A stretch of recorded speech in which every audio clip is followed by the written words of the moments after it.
God bless you.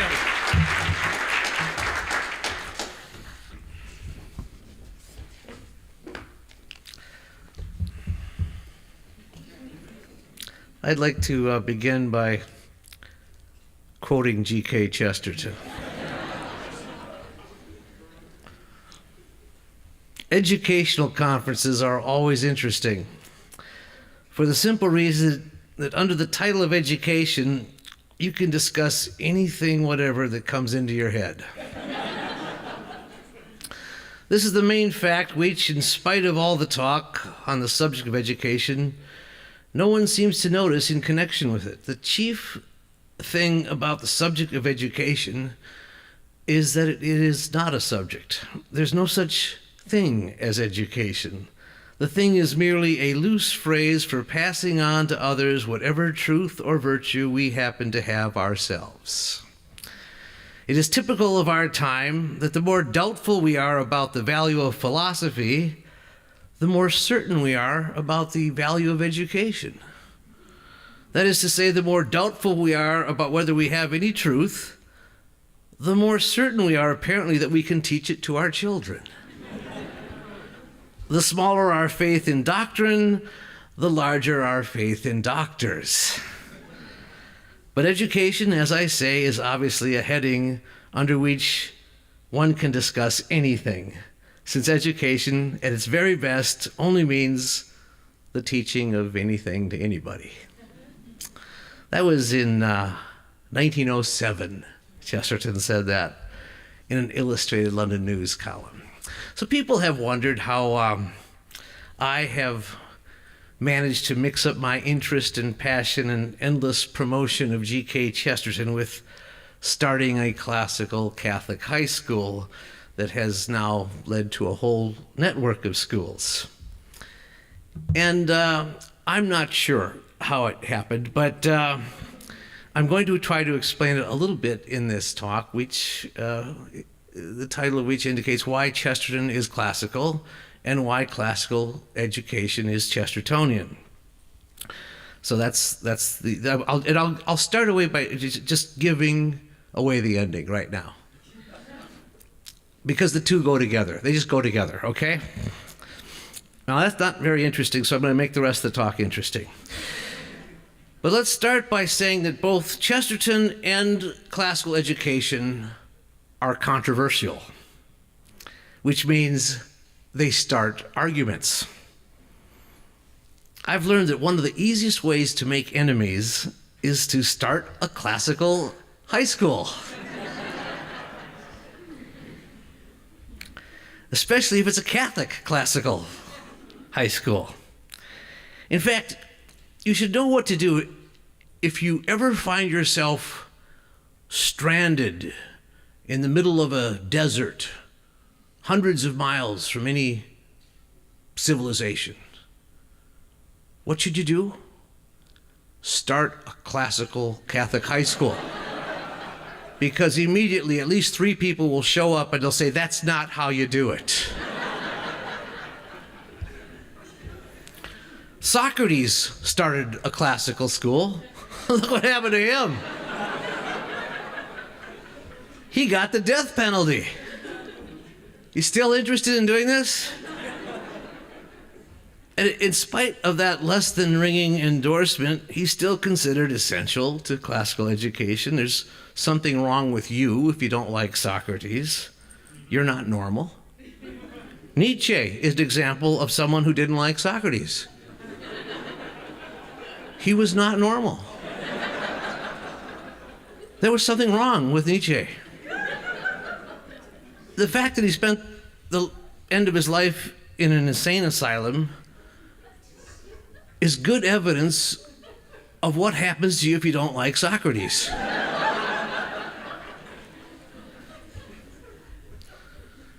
Also, it's a good argument that there's something wrong with you if you like Nietzsche.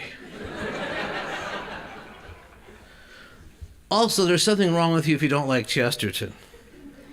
I have met people who don't like Chesterton. There's something wrong with them.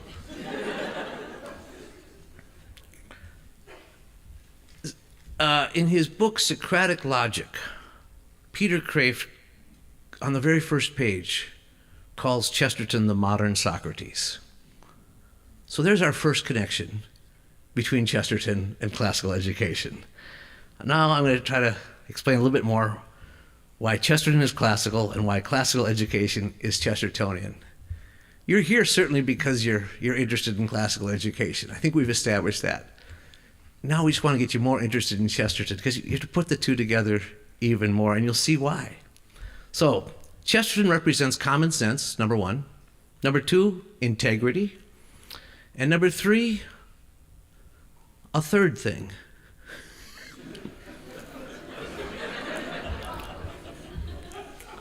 Begins with T, and we'll get to it. But it's the third thing.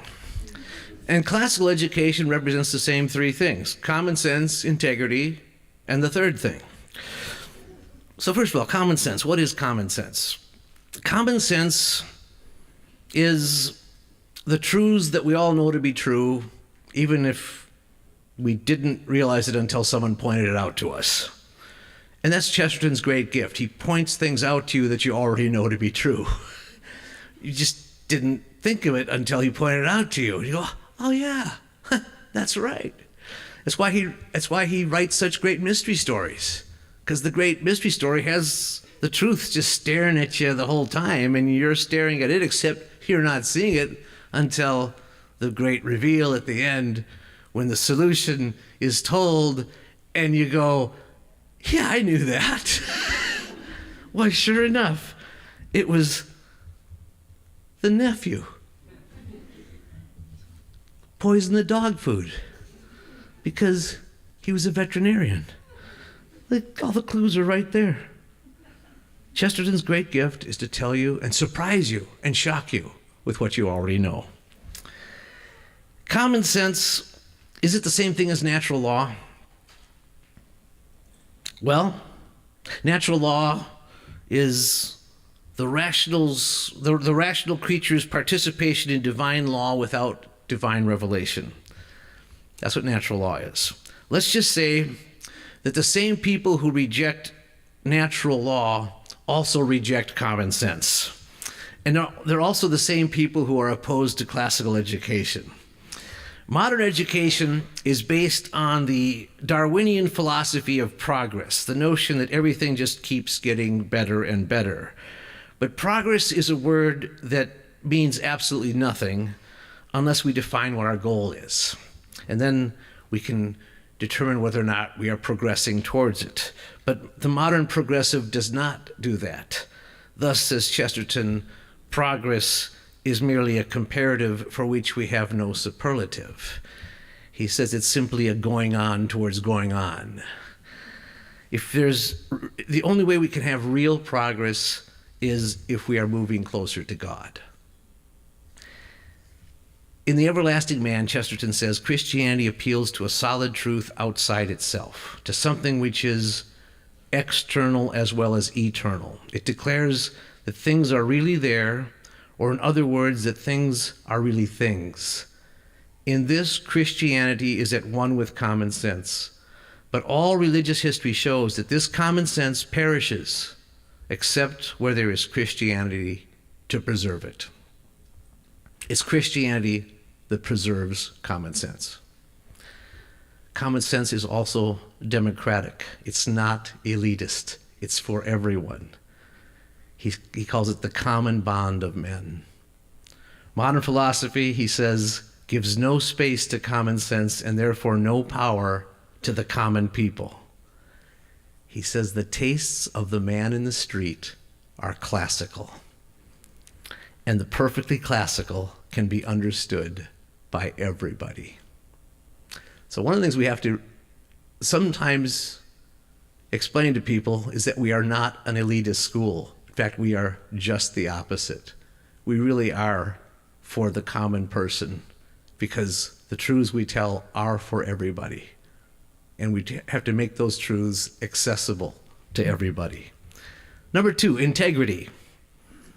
We tend to think of integrity as honor and honesty. In other words, well, goodness and truth. But integrity also has to do with being integrated. Classical education has to be integrated. And Chesterton is the model of an integrated thinker. He just puts everything together, and everything is in its right place, and it's connected perfectly to every other thing. Education means teaching students to think. And Chesterton says, thinking means connecting things.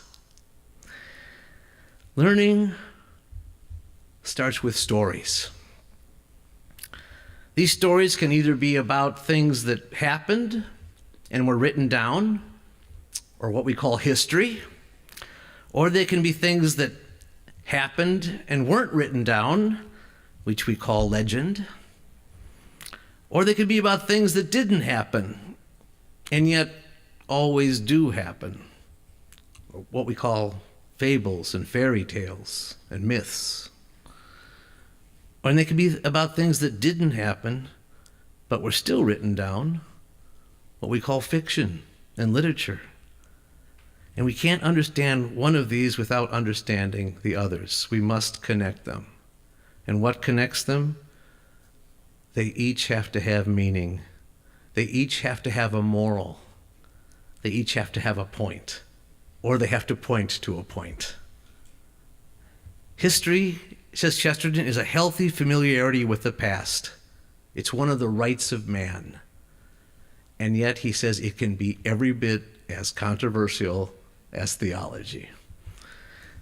History has its limits. Its first limit is it has to be confined to what has been recorded or written down, the facts. But he says it's when a fact is too big for history that it overflows the surrounding facts and expresses itself in fable. Nay, it's when the fact is in a sense too solid that its very solidity breaks the framework of ordinary things, and it can only be recorded through extraordinary things, like fairy tales and romances of chivalry. Fiction means the common things as seen by uncommon people. Fairy tales mean the uncommon things as seen by common people. And Chesterton also points out that the fairy tale always ends with the prince and the princess living happily ever after. It doesn't say that they lived peacefully ever after. They lived happily, although it's very likely that from time to time they threw the furniture at each other. Most marriages, I think, are happy marriages, but there's no such thing as a contented marriage. The whole pleasure of marriage is that it is a perpetual crisis. And as for that pre-Christian art form of mythology, Chesterton says mythology is a search. We study the ancient allegories because they still speak to us. We read the Iliad because all of life is a battle. We read the Odyssey because all of life is a journey. We read the book of Job because all of life is a riddle. And as for literature, the goal of literature, he says, is to express the inexpressible. Every healthy person at some period must feed on fiction as well as on fact, because fact is a thing which the world gives to him, whereas fiction is a thing that he gives to the world. And the highest outcome of interest in literature is a finer interest in life. Now, why do we study language? This is important. Some of the most enormous and idiotic developments of our modern thought and speech arise simply from not knowing the parts of speech and the principles of language, which we once knew when we were children. The answer to most modern sophistries can be found in a book of Latin grammar or a book of English grammar. The attack on words that we are presently experiencing in our country right now, especially in the world of education, it's an attack on truth. The attack on words is an attack on truth. And if we don't have the courage to defend the definitions of words and to defend basic grammar, such as pronouns? If our schools can't do that, then we absolutely cannot send our children to those schools, or anyone's children to those schools. Why do we write? Chesterton says, "It is not we, but the word that is winged and immortal, and our only ambition is to help the divine gift of language and letters outlive us all." Hopefully, some of the students that you teach in your schools, what they write will someday be standard curriculum in schools of the future. May they write great works under your tutelage. Why do we study the humanities? Chesterton says, "A perfectly vigorous and intelligent young American, equipped with all the latest devices of mechanics and chemistry, bursting with all the latest business tips about salesmanship and mass psychology, is not an educated man." He's not educated because he's only been educated in modern things and not even in all the mortal, let alone immortal things. In a word, he's not been made acquainted with the human things. And that's what we mean when we say he has neglected the humanities. But Chesterton's quick to point out that not all professors of humanities are models of humanity. He says, at present, he says the humanities look like the inhumanities. And of course, the most distinctly human thing is art. And that's why we have such a great emphasis on the arts at Chesterton Academy. As Chesterton says, art is the signature of man. And art has to be connected to morality. He says, art, like morality, consists of drawing a line somewhere. But art is also connected to reality. Art is incarnational. What is a play if it's not the word becoming flesh? And I want to encourage you all to, the one sessions that are not here at the hotel on Tuesday afternoon will be over at the school. Those will be the art sessions, and you'll get great demonstrations of the graphic arts and the musical arts and the dramatic arts. And I just encourage you to partake in those for sure. And of course, art is connected to science, which everyone seems to forget in modern education, where we separate the arts from the sciences. And at Chesterton Academy, we bring them together because they both involve observation and proportion and function and design and composition. A law of nature can be recognized, says Chesterton, by resisting it or outmaneuvering it or even using it against itself, as in the case of the arch. An arch is both artistic and scientific. And for anyone who says that Chesterton does not write about science, well, that's why we assign the book Orthodoxy. And that's why we especially focus on chapter 4, the ethics of Elfland, because that's where he explains what a scientific law is. We observe a lot of weird repetitions, and we call it a law.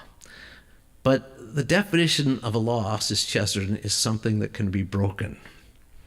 And it does us no good to say that gravity makes water flow downhill, because that doesn't explain anything. It certainly doesn't explain gravity. We can observe the water flowing downhill. Instead of using the word gravity, Chesterton suggests we use the word magic, because it's just as good a word. It tells us just as much about why the water is flowing downhill as does the word gravity. And also it implies that there's a will behind the law, and that even scientific laws can be broken, such as saints who levitate, and angels can fly because they can take themselves lightly. And what some of us call nature, Chesterton says the wiser of us call creation. When we study science, we are studying the hand of God. And that's the only thing that will help us keep our perspective when we're studying science. I just want to, okay, I'll skip that there because that was really good. You missed a good one.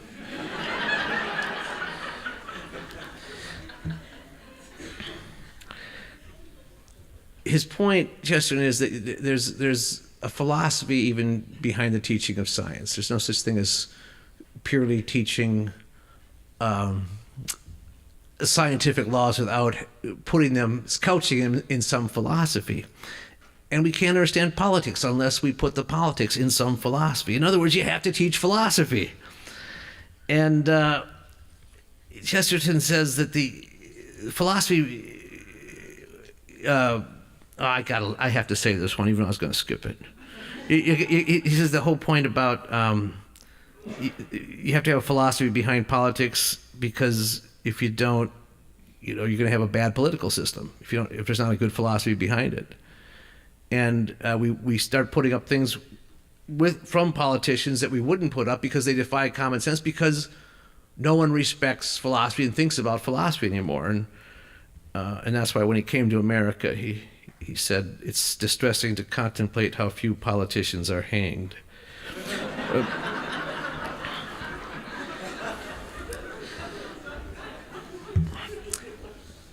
But he says, the only true object of existence is to mean something. The only true object of existence is to mean something. That's why you have to teach philosophy. And most schools, of course, don't teach any philosophy, most high schools. We teach 4 years of it. It's absolutely unique right now in classical education, 4 years of philosophy. And it's one of the things that truly sets us apart, along with our emphasis on the arts. And of course, our theology program. We talk about, but philosophy and theology go together. Religion, as Christians, as Catholics, we know religion's under attack, but Chesterton points out reason is under even a greater attack than religion. Civilization and reason are words that that right at the moment do not move mankind. Civilization is under attack. And the present world still lives under the misimpression that religion is opposed to reason. But as Chesterton says, the Catholics are the only one defending reason today. Theology is simply logic applied to religion. That's Chesterton's definition of theology. Logic applied to religion. People will tell you that theology became elaborate because it was dead. Believe me, if it had been dead, it never would have become elaborate. It's only the live tree that grows too many branches. Talking about serious questions is a pleasure. It is perhaps the greatest mere pleasure known to man. Even the devils, as Milton said, would discuss theology. Theology is a pleasure, but in our time it's a secret pleasure. It's enjoyed in dark corners like a vice. And he says there are only two kinds of people: those who are dogmatic and know it, and those who are dogmatic and don't know it. And you can't live without dogmas. You can't survive for 24 hours without deciding whether to hold people responsible or not hold them responsible. Theology is a product far more practical than chemistry. And it's only a classical education that integrates all these things and puts them all together. Whereas the modern approach to education is to keep all these things separated from each other, all these different subjects, and to certainly not to teach a philosophy that holds them together. Now the third thing begins with T. Chesterton says an army cannot march on forever when its communications are cut, if it has lost touch with its base. In the human army, the communications are called traditions. Just as an army cannot march forever without communication from it to its base, neither can it do battle. If its communications are cut off, we'll just thrash incoherently. We will be defeated if we lose communication with our base. Education is what maintains the human army. That communication is tradition. It's what connects us to our purpose. Education is tradition.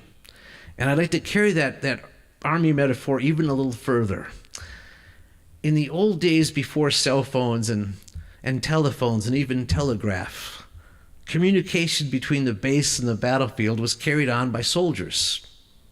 They were the human messengers who had to risk their lives carrying the orders and the reports back and forth. In classical education today, we're fighting a battle with the world, with a philosophy of learning that is antagonistic to ours. And the messengers are the teachers.